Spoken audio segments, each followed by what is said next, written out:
up for the world champion Cleveland Cavaliers.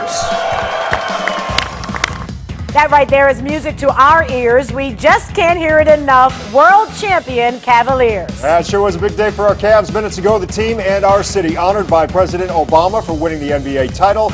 And John Kosich was there, joins us now from the White House. Yeah, historical in a couple of ways. This is the first time a Cleveland team visited the White House, not the 64 Cleveland Browns with the original LBJ, President Johnson, or the 48 Cleveland Indians with President Truman. And this is a team that knows what this title means to Cleveland.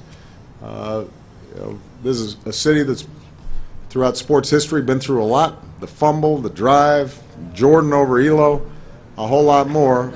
But through it all, Cleveland was always Believe land.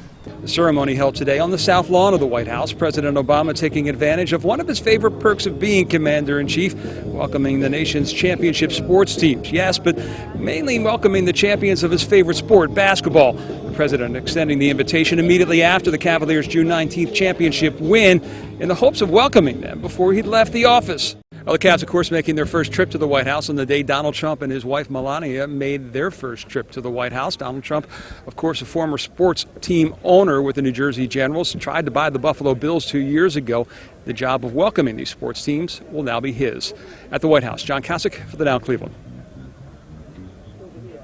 All right, you know President Obama is a big basketball fan, so he knows a lot about our Cleveland Cavaliers. So today he also made a few jokes about our team.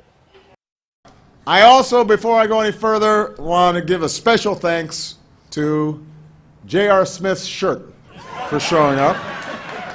I wasn't sure if it was going to make an appearance today. I'm glad you came. You're a very nice shirt. But also delivered his wife's baby in the bathtub using a pair of headphones to tie off the umbilical cord. Now that's something right there. That is something. The president also talked about how great this team is to our community, giving more than $23 million over the last 22 years. So for that, Cavs, we all thank you.